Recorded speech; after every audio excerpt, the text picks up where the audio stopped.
안녕하세요. 허르필스 말씀 충전 하필 큐티 조종환입니다. 오늘 함께 나눌 하나님 말씀은 열왕기하 15장 1절에서 22절까지 말씀입니다. 이스라엘의 여로보암 왕 제27년에 유다의 아마샤 왕의 아들 아사랴가 왕이 됩니다. 그가 왕이 되었을 때 나이는 16이었어요. 그는 예루살렘에서 52해 동안을 다스렸다 이렇게 되어 있습니다. 우리가 지난번에도 함께 살펴본 것처럼 아마샤가 북이스라엘과의 전쟁에서 실패함으로써 아마 실권했으리라고 생각이 되어지고 16해가 아마샤의 실권한 그 해를 15년간의 해를 포함한 것으로 우리가 이해한다면 이 52해가 아마샤 왕 사후의 52해라기보다는 포함된 연수라고 생각하는 것이 좋을 것 같아요.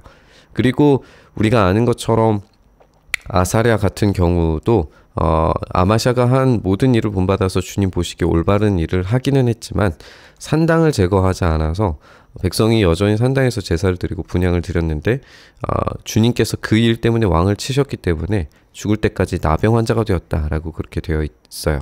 그래서 아사랴가 나병 환자가 되었기 때문에 제대로 된 통치 행위를 할 수 없었으리라고 생각이 들어요. 그래서 그 아들 요담과 함께 공동 통치 또는 이제 섭정 형태로 다스리게 됐을 겁니다.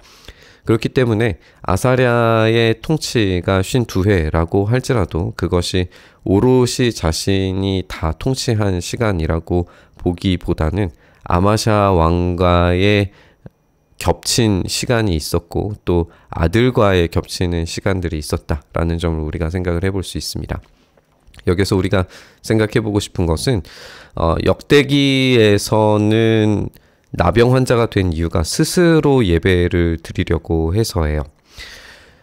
오늘 본문에서는 산당을 제거하지 않아서 치셨다라고 되어 있기 때문에 나병 환자가 된 이유가 다른 것처럼 느껴집니다.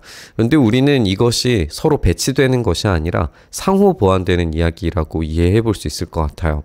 산당에서 예배드리는 이유는 성전이 세워지기 전에 하나님께 예배드릴 방법이 없을 때 임시적인 방법으로 예배를 드리는 것이었습니다. 그렇기 때문에 성전이 세워진 후에는 산당이 아니라 성전에서 예배 드리면 돼요. 그럼에도 불구하고 이 산당에서 지금 예배를 드리고 있는 이유는 스스로의 편리 때문이라고 생각을 해볼 수 있습니다. 다시 말해서 성전에서 예배를 드리게 되면 제사장을 통해야 되죠. 제사장을 통해서 예배 드리게 되면 시간과 또 돈과 또 노력이 모두 배 이상은 들어가게 될 겁니다. 그런데 산당에서 예배 드리면 스스로 직접 예배 드리기 때문에 이런 부분들을 절감할 수 있게 되죠. 아사랴, 그러니까 역대기로서 우시아가 스스로 성전에서 예배 드리려고 한 것은 물론 스스로의 편리는 아닙니다. 그러나 유사하게 자신 스스로의 힘을 위해서 예배 드렸죠.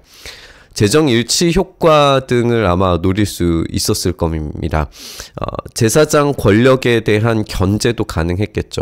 한마디로 왕이 직접 제사함을 통해서 비용과 시간과 노동력을 넘는 힘과 권력을 얻을 수 있었을 거예요. 여기서 우리가 산당 예배의 범죄가 왜 그렇게도 심각했는가, 하나님께서 그렇게 중요하게 다루셨는가를 한번 생각해 볼 수 있게 됩니다. 하나님께 드리는 예배는 인간 스스로 만들어내는 편리에 따라서 시간과 비용과 노력을 계산해서 드릴 수 있는 게 아닙니다. 예배는 오로지 받으시는 분이 기뻐하실 수 있는 방식, 그 방법, 그 요소들로 드려져야 됩니다. 그래서 오로지 전적인 사랑을 통해서만 가능하고 그런 헌신이 있어야 예배가 드려지게 되죠. 그런 것들을 거부했을 때에 스스로 예배드리려고 하는 방식에 대해서 하나님께서 나병 환자가 되게 만드시는 형벌을 내리시고 있는 겁니다. 이로써 격리된 궁에 살게 된 아사랴를 대신해서 요담이 왕실을 관리하며 나라의 백성을 다스리게 됩니다. 짧게 공식적 언급으로 아사랴의 나머지 행적과 그가 한 모든 일은 역대지략에 기록되어 있다. 아사랴가 죽어 그 조상과 함께 잠드니 다윗성의 조상과 함께 장사 지냈다. 요담이 그 뒤를 왕이 되었다라고 이야기합니다. 아사랴, 그러니까 우시야는 상당한 힘을 가지고 유다를 중흥시켰던 인물입니다. 스스로 예배드린 것 때문에 벌을 받기는 했지만 힘없는 왕이 아니었어요. 그렇기 때문에 힘을 더욱 추구하려고 했겠죠. 역대기 살펴보면 아사랴의 어떤 전쟁 이야기 그리고 하나님께 신실하려고 했던 이야기들이 기록되어져 있기 때문에 이런 부분들이 더 강조가 됩니다. 하지만 오늘 이 본문에서 우리가 읽게 되는 내용들을 보면 이스라엘 왕들의 반역이 계속해서 이루어지고 있는 걸 보게 될 거예요. 스스로 힘을 가지려고 했다는 데에서 스스로 왕이 되려고 했다는 데에서 반역자와 다름없는 묶음으로 우리가 읽게 되는 것 같습니다. 그런 측면에서 스스로 왕이 되려고 하는 자들의 반역을 이스라엘 왕들의 이야기를 통해서 우리가 읽게 될 겁니다. 첫 번째 등장하는 왕은 유다 아사랴 왕 제38년의 여로보암의 아들 스가랴입니다.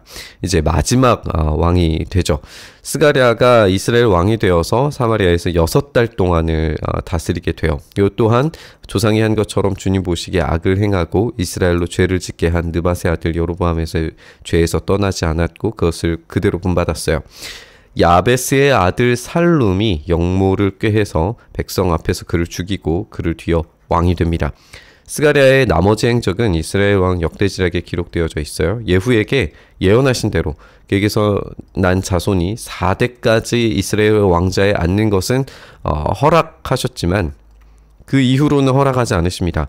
이제 반역이 계속해서 이어지게 될 거예요. 반역은 자신이 왕이 되려고 하는 시도이죠. 이스라엘의 참된 왕은 하나님께서 임명하셔야 됩니다. 하나님께서 왕을 임명하시고 다스리게 하시고 권한을 허용하셔야 됩니다. 그런데 스스로 왕이 되려고 하다 보니 국력을 모두 다 상실해가는 그런 과정을 읽게 돼요. 하나님께서 예후에게 말씀하셨던 4대까지의 왕위 보존은 약속에 그치게 됩니다. 하나님께서 4대를 약속하신 것을 단지 4대만 유지시켜 주시겠다라고 생각하는 것은 하나님을 너무 작게 생각하는 거죠. 하나님은 얼마든지 그 대수를 늘리실 수도 있는 분이십니다. 다만 그들이 하나님께 온전한 충성과 헌신을 실행했을 때 돌아올 은혜였죠. 우리는 그런 예시를 아합을 통해서도 발견할 수 있어요. 아합이 회개했을 때 하나님께서 그를 잠시 동안 더 그 생을 허용하시는 걸 우리가 읽게 됩니다. 그러니까 하나님은 얼마든지 회복하고 돌아오고 용서를 구하고 회개하고 주님께 엎드리면 그 왕위를 잊게 만드실 수 있는 분이세요. 그러니까 스스로 왕이 되려고 하지 않는다면 하나님께서 임명하시는 것으로 온전한 순종을 한다면 왕위는 이어지게 될 거예요. 그런데 그것을 하지 않아서 계속된 반역, 스스로 왕이 되려고 하니까 스스로의 명분을 쌓아서 만들어진 왕들은 실패할 수밖에 없는 겁니다. 이런 반역의 축적으로 말미암아서 이스라엘은 그 영향력을 완전히 상실하게 됩니다. 야베스의 아들 살룸이 유다의 우시야 왕 제39년에 이스라엘 왕이 되어서 사마리아에서 한 달 동안을 다스리게 됩니다. 그때 가디의 아들 므나헴이 디르사에서부터 사마리아로 올라와서 거기에서 야베스의 아들 살룸을 쳐 죽이고 그를 대신해서 왕이 됩니다. 살룸의 나머지 행적과 그 역모가 꾀한 일은 역대지략에 기록되어 있고 므나헴은 디르사에서부터 진격해서 와서 딥사와 그 안에 있는 모든 사람을 쳐 죽이고 사방 모든 곳을 공격하게 됩니다. 그들이 그에게 성문을 열어주지 않았다고 해서 곳을 치고 임신한 여자들의 배를 갈라 죽이기까지 하는 이 잔혹한 군주의 모습을 보게 됩니다. 살룸은 겨우 한 달을 통치하게 돼요. 이걸 과연 왕권으로 인정할 수 있을 것인지 의문스럽긴 하지만 어쨌든 곧바로 가디의 아들 므나헴이 왕이 됩니다. 므나헴은 굉장히 잔혹하게 지금 사람들을 쳐 죽이고 임신한 여자들의 배를 갈라서 죽이기까지 하는 이런 끔찍한 모습을 보이게 됩니다. 이런 잔혹한 사실의 보고는 그 왕권이 하나님께로부터 온다라고 하는 이스라엘 왕권의 명제에서 한없이 떨어져 있다라는 걸 보여줍니다. 이스라엘의 미래인 아이들을 사육한다는 점에서 생명을 주시는 하나님과는 정반대되는 그런 인물이라는 걸 우리가 알 수 있죠. 유다의 아사랴 왕 제39년에 가디의 아들 므나헴이 이스라엘 왕이 되어서 사마리아에서 열해 동안을 다스리게 됩니다. 주님 보시기에 악을 행해요. 그는 이스라엘로 죄를 짓게 한 느밧의 아들 여로보암의 죄에서 일생 동안 떠나지 않았고 그것을 그대로 본받았습니다.